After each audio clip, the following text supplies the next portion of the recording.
grande entrevista nesta edição com um convidado muito jovem, tem 40 anos de idade, é empresário, encara com otimismo o futuro de Moçambique, diz que Moçambique é dos poucos países do mundo com tantos recursos que podem ser transformados em dinheiro, recursos que podem gerar riqueza e ajudar a desenvolver as comunidades. O nosso convidado é Mohamed Assif Osman.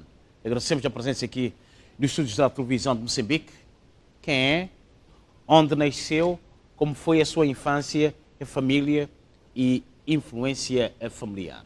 Boa noite, Brito Simango. Queria começar por cumprimentar os telespectadores, agradecer o convite da TVM para estar aqui neste programa.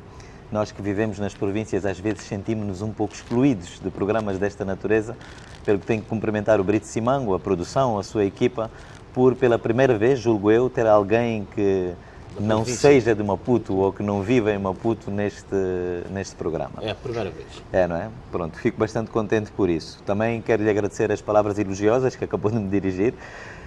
Respondendo à sua pergunta, portanto, eu venho de uma família de origem muçulmana, de origem indiana, para ser mais preciso. O meu bisavô chegou à província de Cabo Delgado, desembarcou na ilha do Ibo em finais do século XIX, mais precisamente em 1898, e desde então que não mais saímos de Cabo Delgado. Portanto, o meu avô chegou muito jovem, como eu dizia há bocado, à ilha do Ibo. O meu avô nasceu em Pemba. O meu pai nasceu em Pemba, eu nasci em Pemba. Os meus 3 filhos só não nasceram em Pemba por questões logísticas, porque na altura decidimos que era melhor terem um parto em Maputo, mas foi só para isso. Vieram a Maputo, tiveram um parto e regressaram todos eles a Pemba. Portanto, há na minha família uma ligação muito forte à província de Cabo Delgado. A minha infância, eu dividiria a minha infância em 2 partes. A primeira parte, que foi entre o 1 ano de vida e os 7 anos de idade, foi passada em Portugal, para onde os meus pais se haviam mudado temporariamente, portanto, entre 1977 e 1984. Confesso que não tenho muitas memórias dessa altura, tenho algumas, mas são pouco nítidas. Se calhar, dessa altura, o momento que mais marcou, os momentos que mais marcaram foram a primeira ida a um estádio de futebol, a primeira escola que frequentei em Lisboa. Um momento que deixou marcas em mim, do qual nunca me esquecerei, foi o dia em que o meu avô morreu, em 1984. Embora eu não me lembrasse de estar fisicamente com o meu avô, a verdade é que o meu pai contava-me sempre histórias sobre o meu avô, mostrava-me cartas que ele enviava. E por essa razão eu tinha uma ligação muito forte, mesmo sendo uma pessoa com quem não tinha estado fisicamente. Então lembro-me desse dia, lembro-me de ver os meus pais chorarem, eu próprio chorei. Foi um dia que me marcou bastante. E foi precisamente por causa da morte do meu avô que os meus pais regressaram depois a Moçambique para dar continuidade, enfim, ao negócio que o meu avô já tinha começado cá desde 1949. A segunda parte da minha infância foi passada em Pemba. Essa sim, tenho várias memórias marcantes entre os 7 e os 15 anos de idade, né? As idas à praia com amigos, as futeboladas na rua, os sítios, lembro-me de todos os sítios onde jogava futebol. Tenho memórias bastante marcadas da minha infância em Pemba. Nomes daqueles que foram os melhores amigos da infância? Sabe que a vida às vezes acaba nos separando de alguns dos amigos de infância, mas eu lembro-me do Deepak, se calhar vai estar a ver este programa. Onde é que está o Deepak? Está em Pemba. Está em Pemba. Seguimos caminhos diferentes, é verdade, na vida, mas continuo a recordar com muita saudade dos tempos que passava com ele. Mas estava a dizer, se calhar há um episódio na minha infância em Pemba que vale a pena partilhar, que se passou com o falecido Presidente Samora. Portanto, terá sido em 1985, eu devia ter 8 anos de idade. Ainda tem memória deste período? Sim. Repare, toda a infância que foi passada em Pemba, entre os 7 e os 15 anos, tenho memórias claras, absolutamente claras sobre esse período. Mas o Presidente Samora chegou a Pemba e, como fazia sempre, no aeroporto tinha milhares de pessoas à espera dele e ele fazia um discurso quando chegava a Pemba, fazia um discurso mesmo no aeroporto. E havia um perímetro de segurança, uma distância entre o sítio onde a população ficava para assistir ao discurso e o local onde ele fazia esse discurso. E eu estava entre a população, acompanhado do meu pai. Era miúdo, estava de mãos dadas com o meu pai. 8 anos de idade. 8 anos de idade.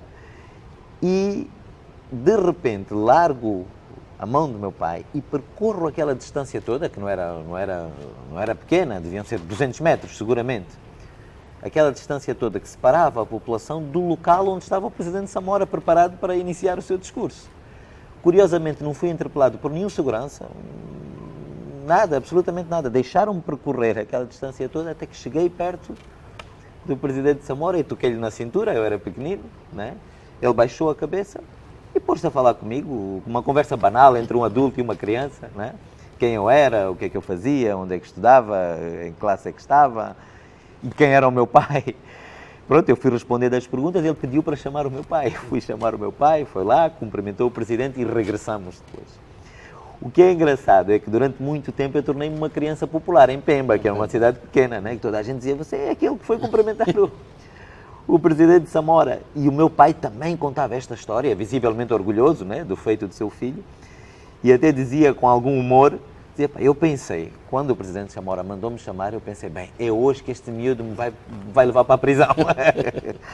Mas pronto, tenho algumas memórias. De facto, tenho memórias muito boas da minha infância em Pemba, o que até contribui para aumentar a minha ligação à terra. Ok.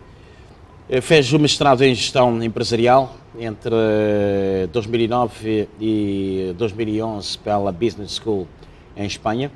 Concluiu a licenciatura em administração de empresas entre 1994 e 1998 na Universidade Eduardo Mondlane. Assim, Fosman terminou a licenciatura em gestão de empresas quando tinha 21 anos de idade, muito cedo. Como e quando é que chega à cidade de Maputo para dar continuidade aos estudos? A capital provincial de Cabo Delgado, na altura, não tinha o ensino pré-universitário. Sim, é verdade. Por isso é que a minha infância, essa parte em Pemba foi entre os 7 e os 15 anos, porque depois disso eu tive que vir para Maputo para continuar os estudos, para vir fazer o ensino pré-universitário e o ensino universitário. Foi em Maputo que passei, digamos, que aquela fase mais perigosa da minha juventude. Foi cá onde fiz as primeiras noitadas, os primeiros excessos próprios da juventude. Foi cá que fiz, como disse, o ensino pré-universitário e universitário, mas sobretudo foi em Maputo que ganhei uma segunda família. Portanto, o meu pai e a minha mãe tinham uma ligação muito forte à família Morgado. E como eu precisava de vir estudar para Maputo, com 15 anos de idade, não podia viver sozinho, aceitou o convite que a família Morgado naquela altura fez para que eu fosse viver em casa deles. E de facto ganhei uma segunda família. O meu pai adotivo, que já não está entre nós, o falecido Carlos Morgado, foi um grande exemplo para mim, como homem, como pai, como patriota, inclusive. Contribuiu imenso para consolidar valores que eu já tinha, dados pelos meus pais, mas para consolidar esses valores, eu acho que ele merece aqui uma palavra especial, precisamente porque não está entre nós. Mas foi aqui que fiz a licenciatura e depois de terminar a licenciatura, em 1998, regressei a Pemba para ajudar a minha família a tomar conta dos negócios. Antes disso, ainda trabalhei por 1 ano e meio ou 2 anos como assistente do Conselho de Administração do BCI, também aqui em Maputo. Assistente do Conselho de Administração do BCI em Maputo, aos 22 anos de idade, vamos dizer, já na fase final da adolescência. Qual é o papel de um assistente do Conselho de Administração de um banco da dimensão do BCI? Bom, primeiro, na altura não tinha a dimensão que tem agora, né? Quando eu comecei a trabalhar pelo BCI, estávamos, na altura, convidado pelo Dr. Magid Osman, o BCI ainda estava a ser fundado. Mas é verdade que não deixava de ser um banco com grandes ambições e com alguma complexidade, principalmente por estar na sua fase de implantação. E foi um desafio enorme, um desafio que aceitei, que contribuiu bastante para enriquecer a minha experiência profissional, foi uma fase da minha vida em que aprendi bastante. Tive que deixar isso porque, de facto, depois os valores familiares falaram mais alto e apelaram ao meu regresso a Pemba. O que é que faz o assistente do Conselho de Administração? Não, presta assistência, basicamente. Portanto, eu era um bocado de pau para toda a obra. Como o banco estava em implantação, o Conselho de Administração tinha que prestar atenção às mais pequenas atividades rotineiras do banco. Como é que se faziam os fechos de caixa, enfim, ainda estávamos numa fase de formação, como é que se faziam as operações com o estrangeiro e não sei o quê. E como os administradores do banco não tinham disponibilidade de tempo para estar presente nestas pequenas coisas, destacavam assistentes que faziam ou que representavam a administração a resolver pequenos processos de trabalho, a reestruturar processos de trabalho, e foi por isso que eu tornei-me um conhecedor transversal do sistema bancário, porque não trabalhei só numa área, andei envolvido um pouco em todas as áreas. Isso naturalmente que contribuiu para enriquecer mais o meu conhecimento. E terá inspirado a fazer o mestrado em gestão de empresas em Espanha? Não, acho que uma coisa não é relacionada com a outra. Eu regressei a Pemba em 1998. Na altura não era muito comum. As pessoas que saíam das províncias para estudar em Maputo dificilmente regressavam às províncias, o que era natural, porque as boas oportunidades de trabalho, as que pagavam bem, as que davam prestígio, estavam todas em Maputo, portanto não fazia sentido regressar às províncias. Eu regressei também, não tenho que reconhecer, não foi por um amor especial à terra, foi mais porque os valores familiares apelaram a que eu regressasse para tomar conta, ajudar a tomar conta do negócio que já tinha sido criado pelo meu avô, o negócio que o meu pai tinha trabalhado, o meu pai e a minha mãe tinham trabalhado arduamente para fazer crescer e que precisava naquela altura de uma dinâmica diferente, e precisava, eu sendo filho único, não consegui resistir a esse apelo, portanto voltei a Pemba mais por causa disso. E os primeiros anos, depois do regresso a Pemba, foram trabalho e nada mais. Para ser muito franco, não tinha tempo para pensar em nada mais. E embora eu tivesse sido um bom aluno na licenciatura e no ensino secundário, a verdade é que não tinha sequer tempo nem disponibilidade para pensar em continuar a estudar.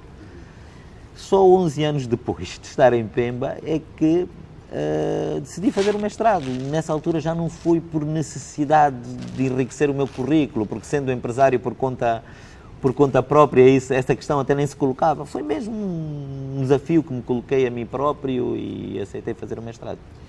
É gestor de profissão, gestor de empresas. Exatamente. De profissão. Uma questão, tem a dimensão de quantas empresas terá ajudado a recuperar com o seu saber nas últimas 2 décadas? Terá influenciado a implantar quantos novos empreendimentos? Onde e que tipo de empreendimentos? Se está-me a pedir um número, estou aqui a pensar rapidamente. Ao longo da minha vida recuperei 2 empresas e criei 4 empresas novas. Mas eu acho que o sucesso de um gestor não se deve propriamente medir pela quantidade de empresas que cria ou pela quantidade de empresas que recupera. Deve-se medir essencialmente pelo número de anos que ele mantém as suas empresas em funcionamento e de forma lucrativa. E nesse aspecto tenho um orgulho profundo de termos em Pemba, da minha família ter em Pemba. Julgo eu que não estarei enganado se lhe disser que é a empresa mais antiga da província de Cabo Delgado. Portanto, está desde 1949, como lhe disse, iniciada pelo meu avô.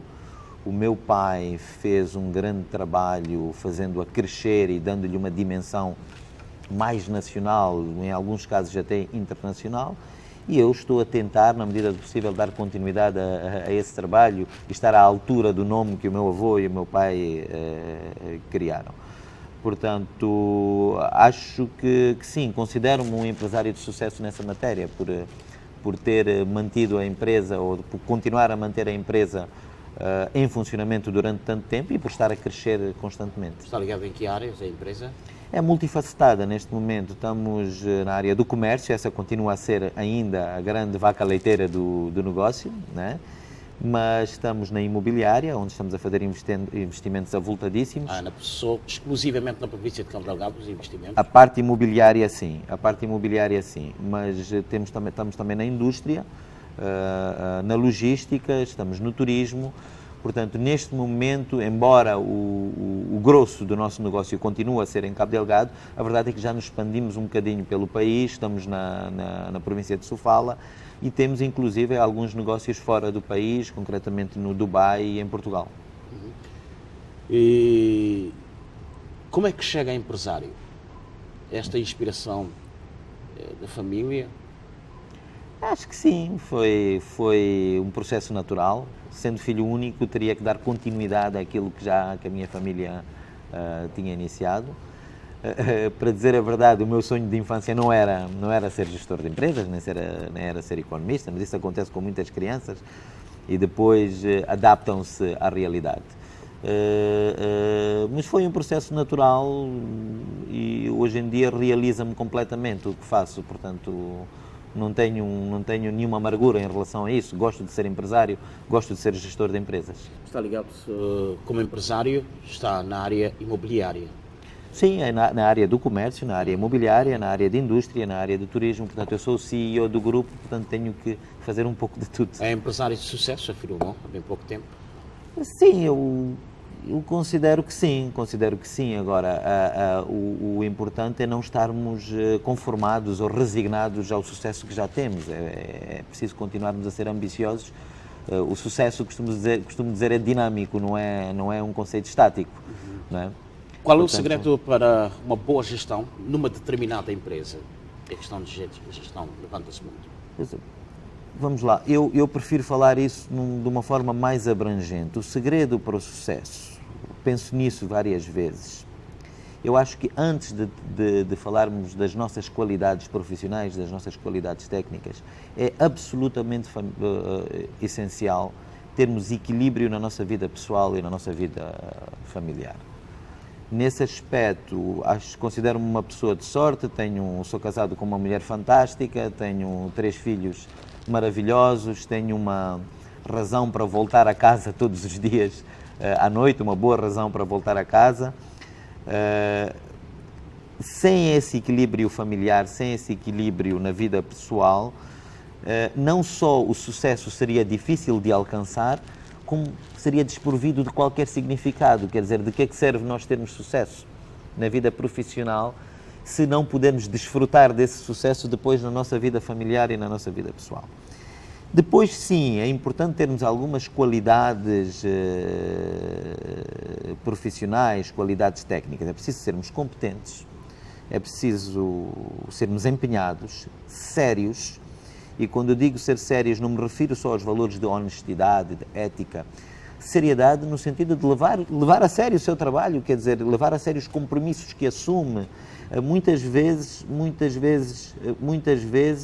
somos confrontados com situações em que temos que assumir algum prejuízo só para cumprir com o compromisso que assumimos.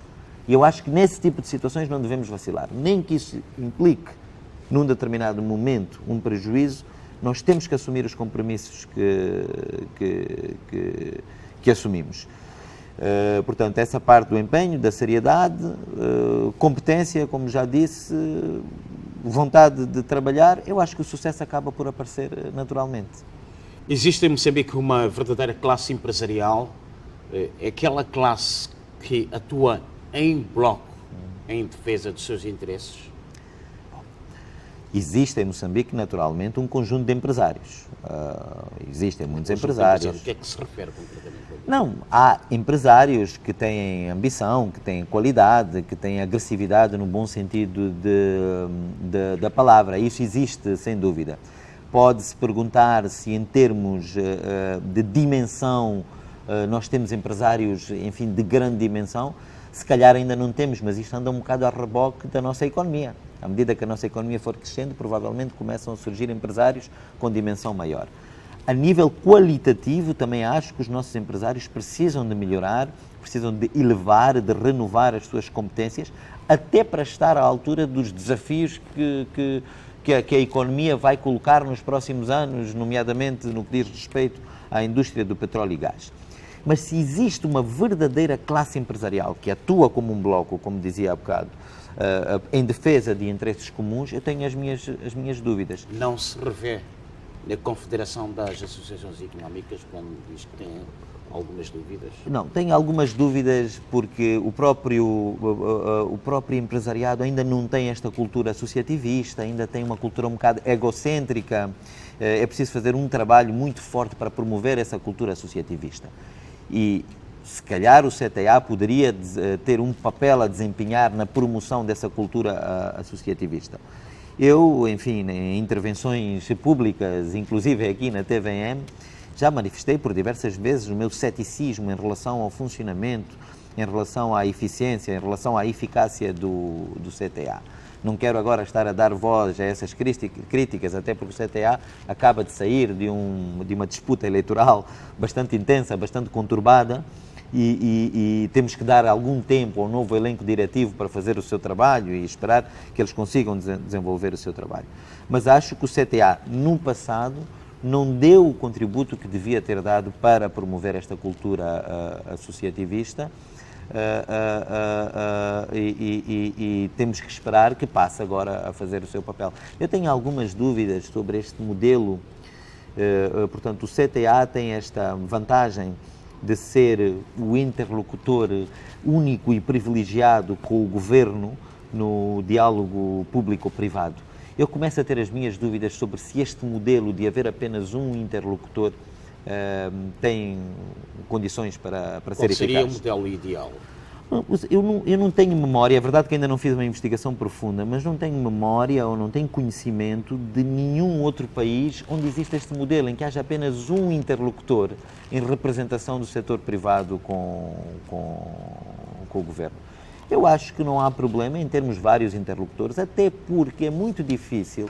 Repara, o CTA, como Confederação das Associações Económicas, tem que gerir, em alguns casos, interesses que conflituam entre si. Se calhar os transportadores querem uma coisa e os comerciantes querem outra coisa completamente diferente. É extremamente difícil termos um único interlocutor neste diálogo público-privado. Eu acho que está na altura de repensar um bocadinho o modelo e de, por que não, termos várias associações a dialogarem com o governo.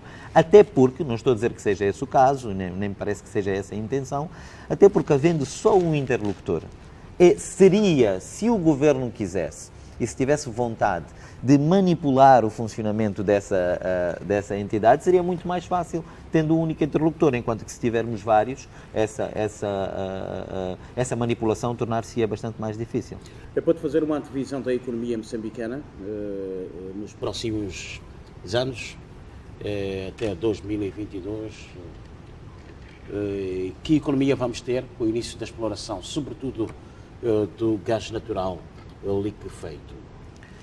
Bom, o gás natural, a produção de gás natural liquefeito vai trazer uma dinâmica, em princípio, uma dinâmica muito forte à nossa economia. Como é que os empresários moçambicanos, sobretudo os da província de Cabo Delgado e de Nampula, estão preparados para tirar o devido proveito da exploração do gás natural liquefeito? Bom, portanto, dizia-me qual é o impacto, perguntava-me primeiro qual é o impacto que a produção de gás vai trazer para a economia de Moçambique. É preciso perceber que estamos a falar de valores de investimento avultadíssimos. Estamos a falar de quantias enormes de dinheiro que vão entrar dentro do país.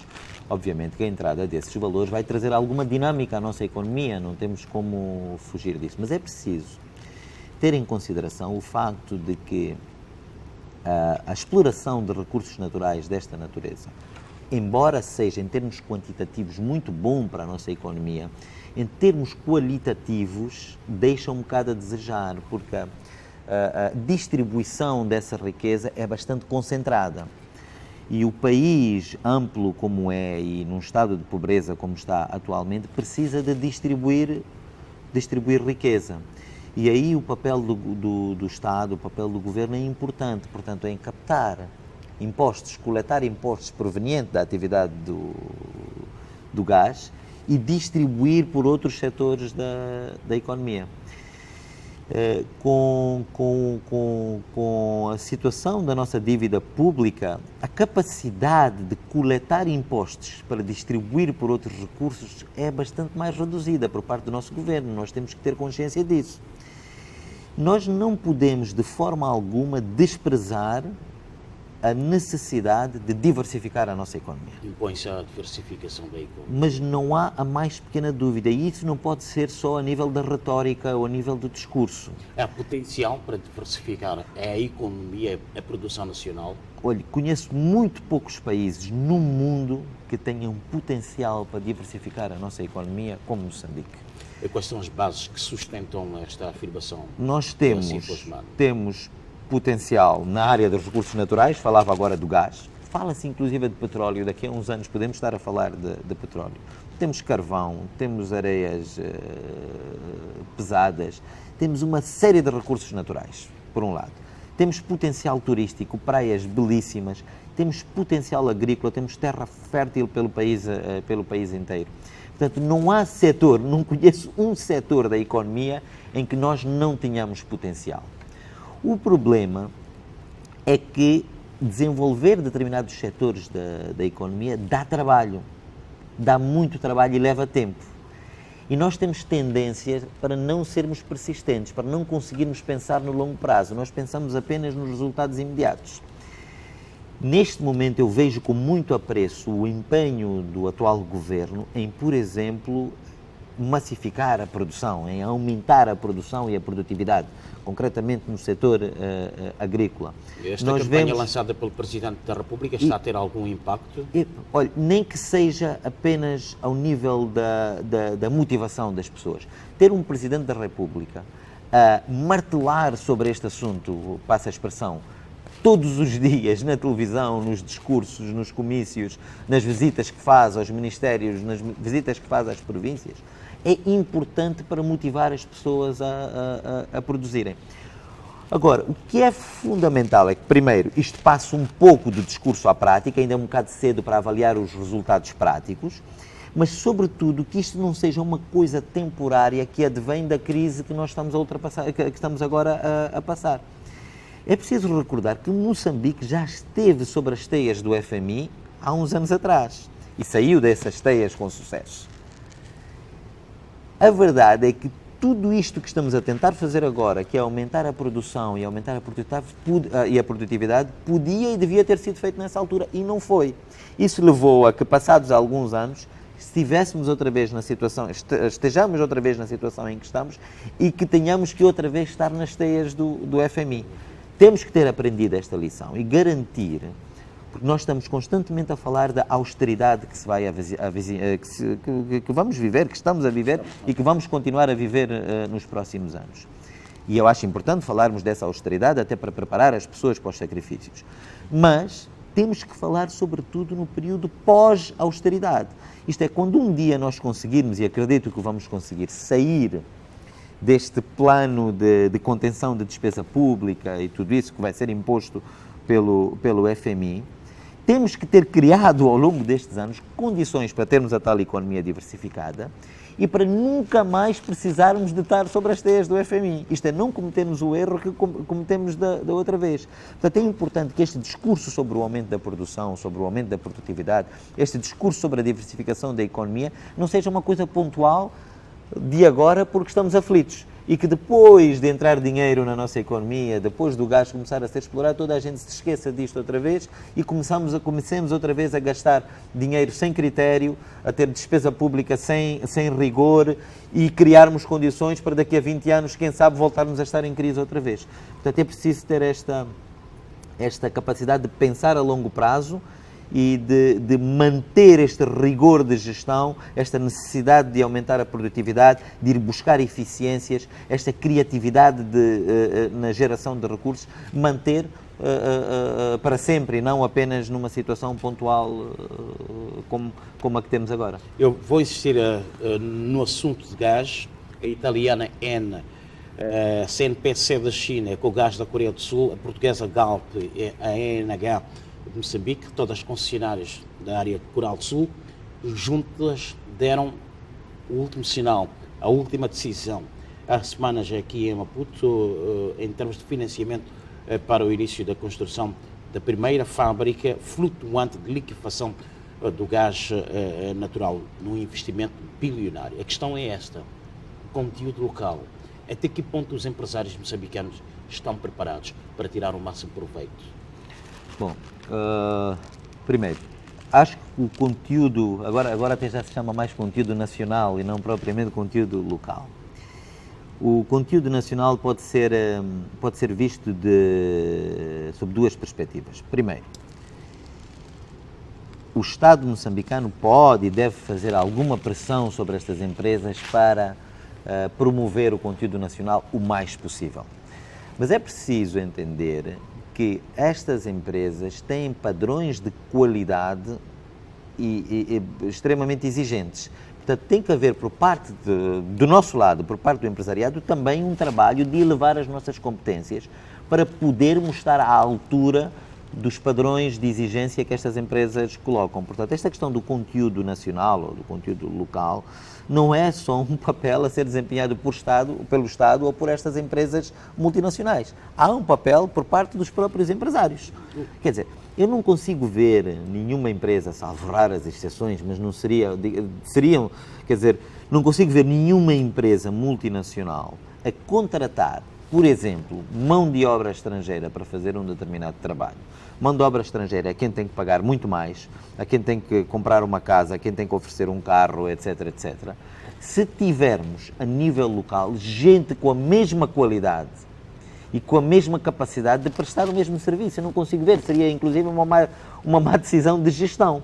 Portanto, muitas vezes, o recurso a empresários estrangeiros, ou o recurso à mão de obra estrangeira, que também é uma questão que se coloca, não advém do facto destas empresas não terem por nós qualquer respeito, advém do facto de nós próprios não nos darmos o respeito e de não termos qualidade para prestar serviços.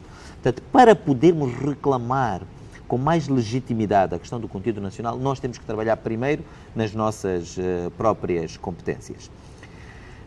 Depois, sim, claro que fazer alguma pressão e de puxar a brasa à nossa sardinha, não digo que isso não deva ser feito, mas primeiro temos que trabalhar na renovação das nossas competências, porque conheço casos que se passaram com a Ana d'Arco, em que eles disseram, ok, muito bem, nós queremos contratar moçambicanos para fazer isto. E quando se lançam os concursos, não aparece nenhum moçambicano que obedeça àqueles requisitos. Dizem, os requisitos são extremamente exigentes.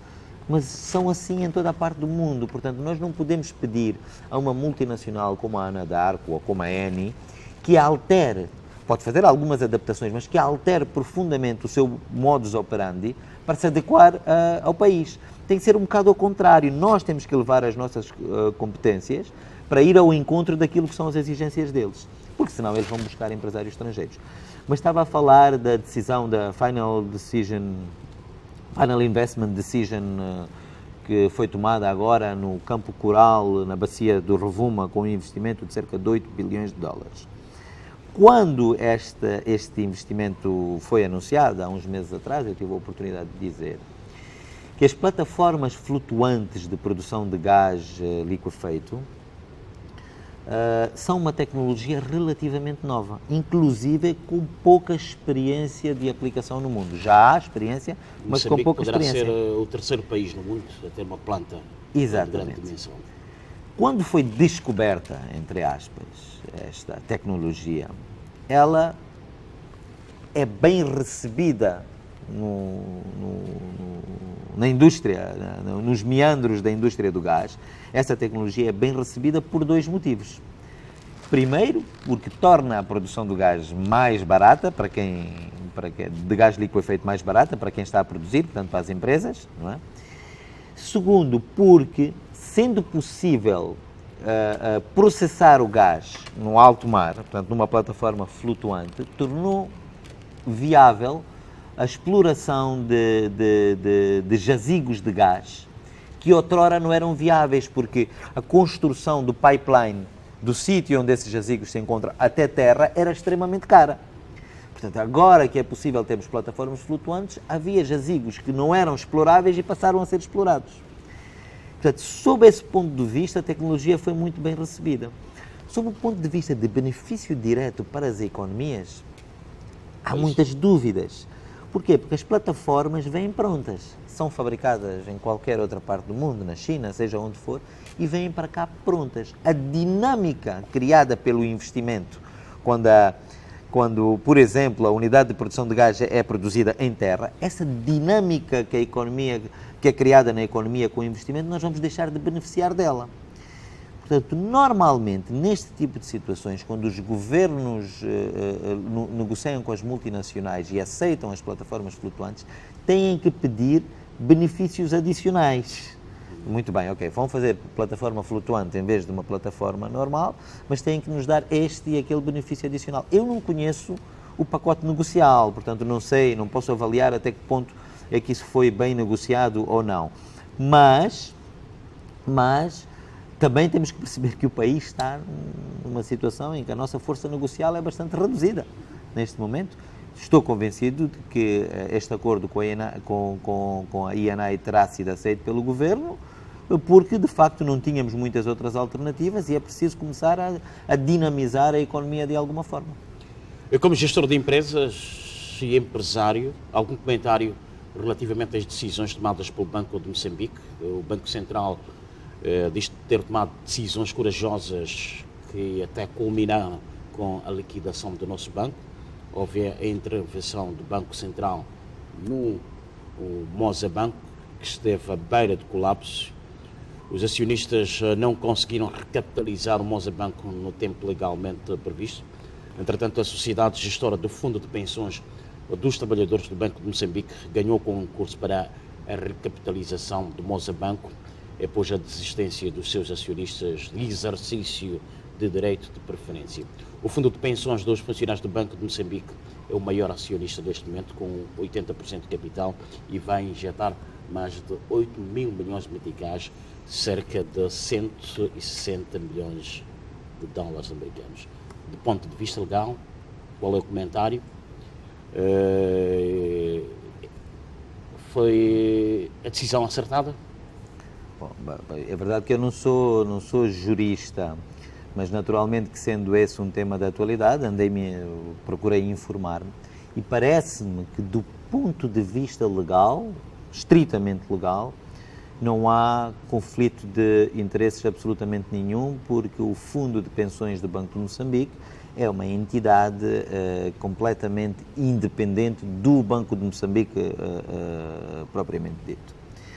Agora, em termos éticos, é aceitável? Acho que a grande polémica que há à volta deste assunto e que os comentadores, um pouco pelos órgãos de comunicação social do país, têm estado a expressar, vem precisamente dessa questão ética. Isto é, pode-se colocar a questão de como é que uma entidade vai exercer eficazmente a supervisão sobre o Mozabanco quando as pessoas que fazem essa supervisão são potenciais beneficiários do Fundo de Pensões. Essa é a questão ética que se coloca. Mas é preciso, enfim, estar a par de todo o processo. Primeiro, houve a liquidação do nosso banco, como referiu há bocado, que era um banco inteiramente moçambicano. Depois, tínhamos ficado no sistema financeiro moçambicano, que tem 19 ou 20 operadores, apenas com um banco de capitais maioritariamente moçambicanos, que era o Mozabanco. Esse banco teve problemas sérios de liquidez e levou a que o Banco de Moçambique tivesse que fazer uma intervenção. Anunciava-se que o Mozabanco iria ser vendido a uma entidade qualquer que aparecesse Exatamente. Seria muito mau para o nosso sistema financeiro que a aquisição do Mozabanco fosse levada a cabo por um banco estrangeiro. Porquê? Porque estaríamos a ter, há questões nacionalistas, teríamos um mercado financeiro inteiramente dominado por estrangeiros. Há riscos neste aspecto? Não, eu acho que é mais uma questão patriótica, uma questão nacionalista, não é? E penso que isso terá pesado, naturalmente que eu não tenho informação privilegiada, não falei com ninguém do Banco de Moçambique, estou a fazer uma análise olhando para as coisas de fora, não é? Isso terá pesado um bocado na decisão. consta-me que os concorrentes para a aquisição do Moza Banco eram bancos estrangeiros, por um lado. Por outro lado, em termos de injeção de capital, não ofereciam as condições que eram necessárias, que era a injeção imediata de capital, e a única entidade que mostrou capacidade financeira para o fazer foi esta. Qual era a alternativa? Era não vender o Moza Banco? Não pode, estamos a falar de um banco sistémico, de um banco que na qual não podia ser adotado, sobre o qual não podia ser adotada a mesma medida que foi adotada no nosso banco. É um banco sistémico que traria consequências de dimensão incomensurável para a economia. Portanto, acho que essa foi a decisão possível. Parece-me que foi a única entidade moçambicana, né, que mostrou capacidade financeira para o fazer. Eu gostava de... Diga? Sim. Gostava de ouvir, por acaso, os comentadores que são críticos desta decisão a apontarem uma alternativa. Quer dizer, eu compreendo que a questão ética se levante, mas apontem-me uma alternativa. Não vejo nenhuma outra entidade moçambicana que tivesse capacidade para o fazer. Curiosamente, a questão mais importante à volta deste assunto, ninguém levantou até hoje. Serão os 8 mil milhões. Quer dizer, como é que um fundo de pensões do Banco de Moçambique tem esse valor todo? E, aliás, não tem só esse valor, de certeza que terá muito mais, porque não ia pegar em todo o valor de que dispõe para fazer a recapitalização do Moza Banco. É bastante dinheiro, estamos a falar de 140 milhões de dólares. Aqui sim podem-se levantar questões, não estou a dizer, se calhar temos que falar um bocadinho mais, temos que investigar profundamente o assunto. Para o Fundo de Pensões do Banco de Moçambique ter tanto valor disponível, pode-se colocar a questão de quem é que faz os investimentos. É que, repara, estamos a falar de gestores do fundo que provavelmente têm acesso à informação privilegiada e estarão a atuar no mercado financeiro e no mercado de capitais com base nessa informação privilegiada, na chamada Insider Information, para conseguirem capitalizar tanto os fundos que estão à disposição da Cunhanha, neste caso. Portanto, acho que essa sim é a questão verdadeira que podíamos discutir. Em relação a ter sido atribuído ao Fundo de Pensões, não me parece que houvesse outra alternativa que fosse viável, portanto não tenho nada a apontar. O Banco de Moçambique prevê que a inflação reduz até 12% em 2017, depois do custo de vida ter atingido o pico de mais de 20% no final de 2016. Até agora a trajetória da inflação ou de custo de vida é decrescente, sobretudo com os preços de alguns produtos básicos a baixar nos mercados nacionais. Manter-se-á esta trajetória de declínio da inflação até o final do ano, na sua opinião? Sim, estou convencido de que sim, pelo menos os sinais são esses. É verdade que tudo isto está a ser conseguido à custa da manutenção de elevadas taxas de juro, que tem outro tipo de consequências.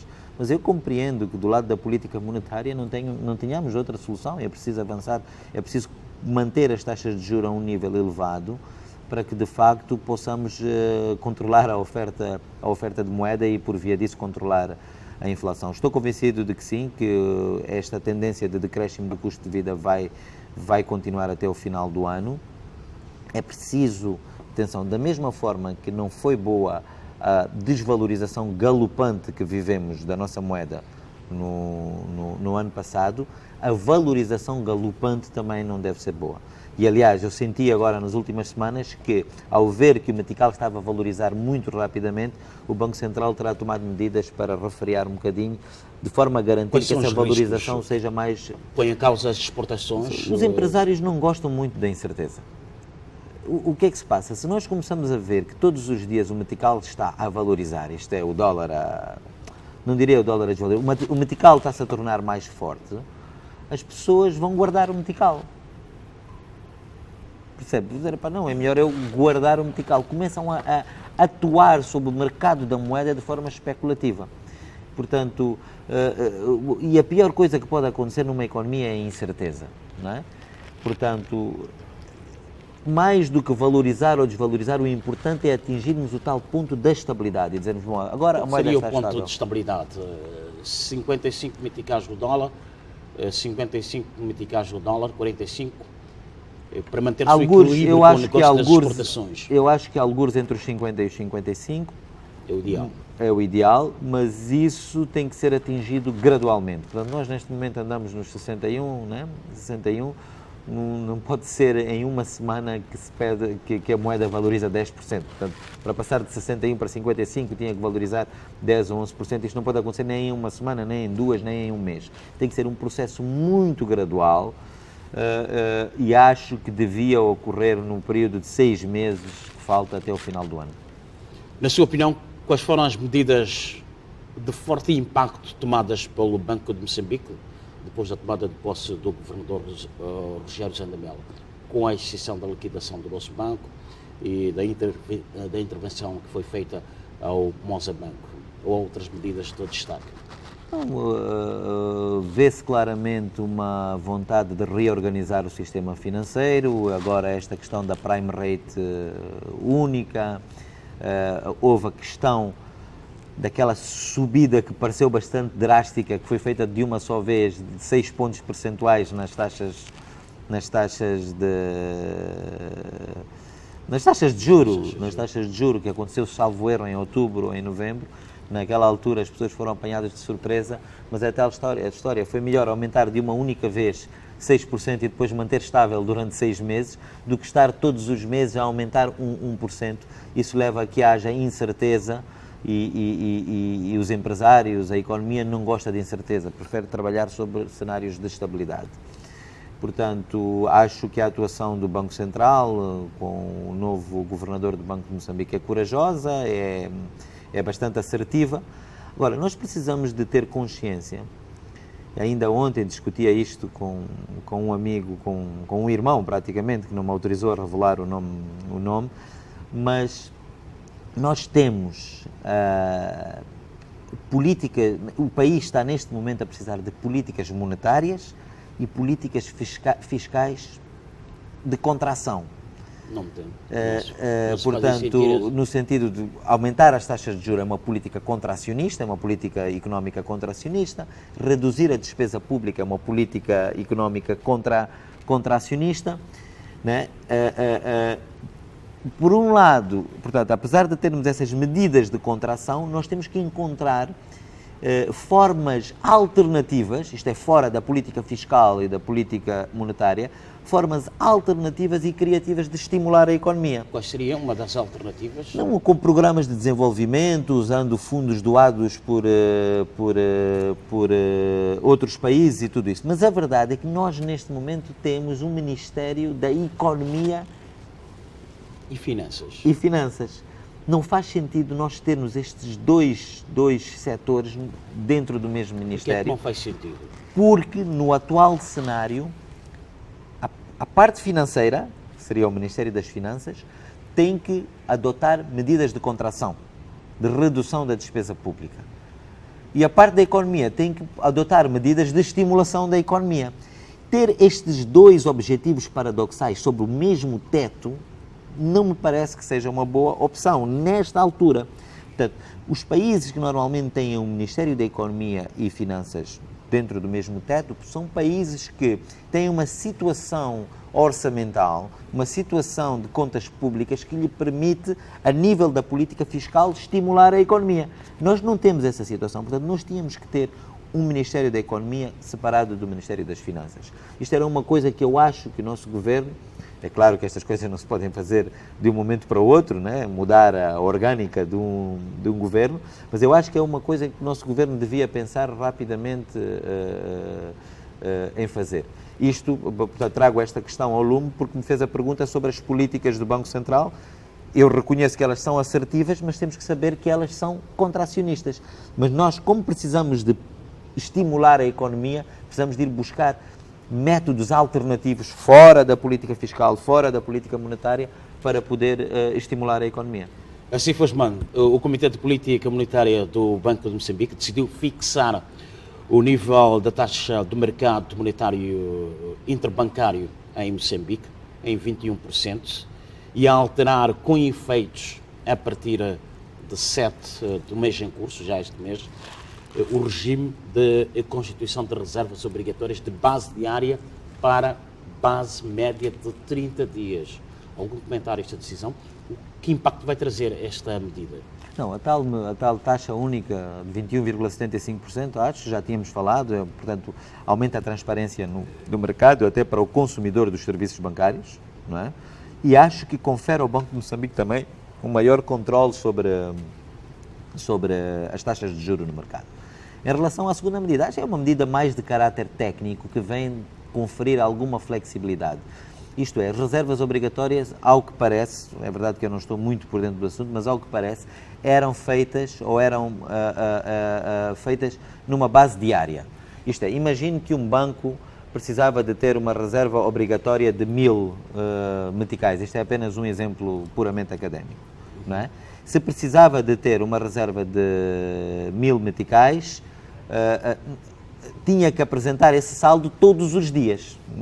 Portanto, no sistema anterior tinha que ter o tal saldo de 1000 meticais todos os dias. Agora, no novo sistema, pode-se dar ao luxo de num dia só ter 500 e no outro dia ter 1500 para a média dar 1000 meticais. Portanto, essa média é calculada de uma forma mensal, o que dá maior flexibilidade à tesouraria dos bancos.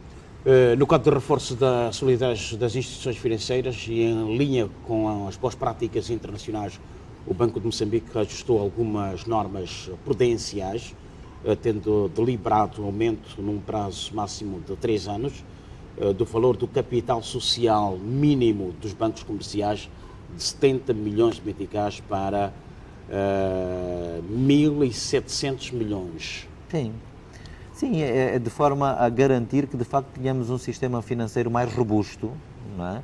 De forma a evitar, portanto, estão-se a tomar medidas prudenciais que visam evitar que situações como a que aconteceram com o nosso banco e com o Moza Banco voltem a repetir-se. Portanto, isto já são medidas até, julgo eu, antigas, não é?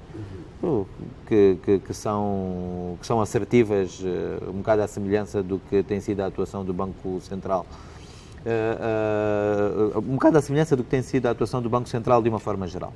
Mas estão preparados os bancos comerciais para cumprir esta essas decisão? medidas não são de aplicação imediata, portanto foi concedido um prazo. Se não estão preparados, vão ter que se preparar. São 3 anos. Estará preparado o setor financeiro nacional preparado para... Tem que estar, é possível, o período de 3 anos é bastante razoável. Seria muito mal que não tivesse. Que leitura faz do sistema financeiro nacional? Está consolidado? Que tipo de sistema financeiro nacional temos em Moçambique? Robusto? Bom, a prova de que não era tão robusto foi precisamente o que aconteceu com o nosso banco e com o Moza Banco. O que me pode perguntar é se estão a ser tomadas as medidas corretas para tornar o sistema financeiro mais robusto. Eu acho que sim, que o Banco Central está a fazer um excelente trabalho nessa medida. As medidas que acabou de enunciar vão nesse sentido. O sistema financeiro do país anda a reboque da economia. À medida que a economia for se fortalecendo, o nosso sistema financeiro também vai se fortalecendo. É preciso verificar que nós temos um sistema financeiro que é altamente dominado pela banca e até mais pela banca comercial. Hoje em dia nós vemos uma bolsa de valores mais interventiva, pelo menos ao nível dos mídia, exatamente, que pode vir a constituir uma fonte alternativa de financiamento às empresas e à economia interessante. São apenas 5 empresas que estão cotadas na Bolsa de Valores de Moçambique? Pois, apenas são 5 empresas e a razão de serem poucas empresas tem a ver com a dimensão da economia, primeiro, mas também tem a ver com o facto de não termos empresas em Moçambique com dimensão e com organização contabilística e financeira que lhes permita estarem cotados em bolsa. Essa é a primeira questão. Como é que nós vamos sair? Como é que a Bolsa de Valores pode aumentar o número de empresas que estão cotadas? Primeiro, fazendo ações de divulgação, e nesse aspecto acho que a Bolsa de Valores de Moçambique tem estado a fazer um trabalho excelente, não é? Ações de divulgação um bocado pelo país inteiro. Mas acho que da mesma maneira que se fazem estas ações de divulgação e campanhas de sensibilização junto do setor privado, podia-se e devia-se fazer um trabalho interno com o Estado, de forma a possibilitar que empresas públicas de grande dimensão e com alto potencial de viabilidade, como são a LAM, a TDM, a AMCEL, a Petromoc, que estas empresas públicas se reestruturem e passe a ser possível cotar estas empresas em bolsa.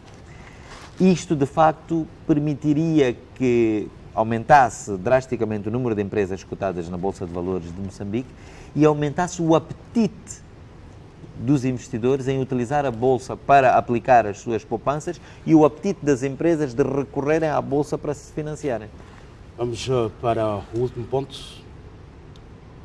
muito breve. Em princípios de 2016 foi revelada a existência de uma dívida não declarada que levou os parceiros a suspenderem o apoio direto ao Orçamento Geral do Estado.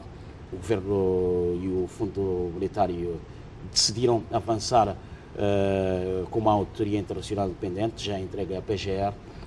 Como é que a Cifosban avalia a gestão da dívida por parte do Governo de Moçambique? Temos apenas 5 minutos, vamos tentar gerir com muita capacidade de síntese. Bom, uma coisa é a dívida pública do país, outra coisa é o dossiê das dívidas ocultas. Eu gosto de fazer esta distinção porque o dossiê das dívidas ocultas, embora seja um dossiê importantíssimo e que é preciso desvendar os mistérios que há à volta desse dossiê, acho que esse trabalho já está a ser feito pela Procuradoria-Geral da República, mas é preciso desmistificarmos uma coisa: a situação, a crise financeira do país não é criada pelas dívidas ocultas. Não estou a tentar reduzir a importância das dívidas ocultas, não é isso, nem estou a tentar camuflar nada. Estou a dizer que não é por causa de 1,4 bilhões de dólares que o nosso país está em crise. É a dívida pública, de uma forma geral, que se foi acumulando ao longo de muitos anos com políticas económicas que eu considero duvidosas, isto é, com políticas económicas que não privilegiavam a produção interna e a substituição das importações e o aumento das exportações. Qual seria o modelo para reestruturar esta dívida? Bom, neste momento nós temos que reestruturar a dívida de forma que o serviço dessa dívida seja adequado às nossas possibilidades financeiras. Não podemos pagar mais do que o que temos, não é? Sabe que já falhou 2 prestações? Sim, mas já falhou 2 e vai continuar a não pagar as prestações que estão previstas no atual serviço de dívida. Já está em curso uma negociação, uma reestruturação. Essa reestruturação tem que ser feita de forma que os pagamentos, o serviço da dívida, aconteça em momentos e em valores que seja possível ao nosso país honrar. E penso que, nesse aspecto, o nosso governo está a fazer o que tem que fazer.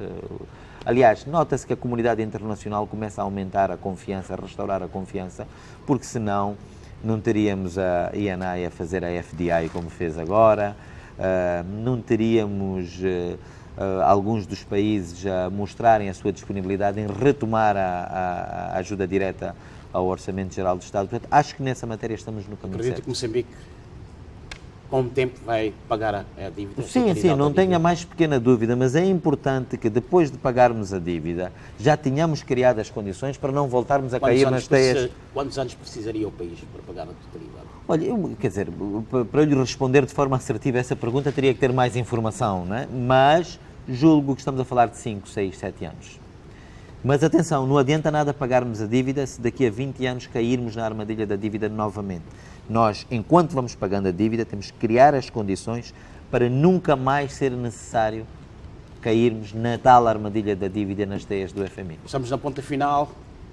O ambiente político em Moçambique é favorável? Bastante favorável. Foi uma das melhores coisas que aconteceu desde finais do ano passado. Nota-se que o facto... É verdade que queremos agora transitar rapidamente desta situação de tréguas para um acordo de paz definitivo. Mas é muito salutar o facto de que acho que nessa matéria a atuação do chefe de Estado tem sido irrepreensível, em alguns casos inclusive colocando de lado as questões de protagonismo, de querer aparecer, colocando acima desses interesses de protagonismo, colocando o país e a paz dentro do país acima desses interesses. Moçambique caminha para uma paz efetiva, tem fé? Estou convencido que sim, tenho fé, aliás é fundamental, porque sem isso nada do que estivemos aqui a discutir hoje, das medidas económicas, das medidas de política fiscal, das medidas de política monetária, nada disso fará nenhum sentido se não tivermos de facto num ambiente político estável, num ambiente de paz efetiva. Não sei se fica alguma coisa a acrescentar, 10 segundos. Apenas agradecer o convite da TVM, espero que esta iniciativa de estender este tipo de programas às províncias tenha vindo para ficar. Assif Osman, muito obrigado. Agradecemos. Obrigado.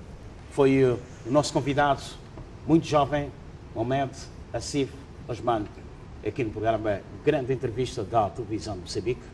Eu volto daqui a 8 dias. Obrigado. Estivemos bem ou nem por isso?